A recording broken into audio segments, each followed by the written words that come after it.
నోరు దేవుని మాటలతో నింపబడితే ప్రతి సందర్భములో ప్రతి సమయములోనండి ఇవే మాటలు వస్తాయి. దేవుని గురించిన మాటలే ఉంటాయి. ఒకసారి నేను కారులో వెళ్తున్నా, ఒకసారి ఎక్కడైనా రూమ్లో నేను కూర్చున్నా, బైబిల్ దగ్గర పెట్టుకుంటుంటాను. ఏదైనా ఉంటే వెంటనే బైబిల్ విషయాలు అడుగుతూ ఉంటాను. ఎవరైనా రాగానే బైబిల్ పక్కన ఉంటుంది, ఏదైనా చెప్పబోతూ ఉంటాను. నాతో ఉన్న సేవకులు కొన్నిసార్లు అంటూ ఉంటారు,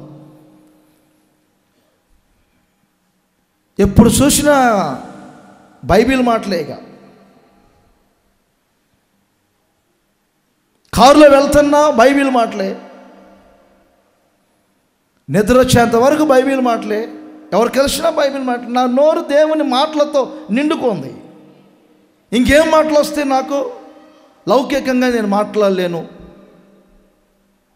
నైపుణ్యంగా నేను మాట్లాడలేను, చక్కని మాటలు, తీయని మాటలు, లోక సంబంధమైనటువంటి నైపుణ్యత నాకు తెలీదు. నాకేదైనా కాస్త లోకములో ఒక క్రేజ్ ఉందంటే దేవుని మాటలు చెబుతాను అనే ఘనతే ఉంది నాకు. ఇంకో ఘనత లేదు నాకు.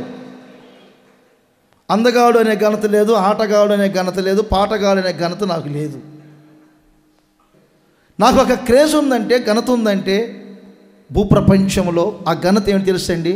నా గుండె మీద చేసుకొని చెప్పగలుగుతాను, నా నోట నా దేవుని మాటలు ఉన్నాయి కనుకనే ఘనత. ఎవరైనా కానీ సభలో పిలుస్తున్నా, అందుకే పిలుస్తారు.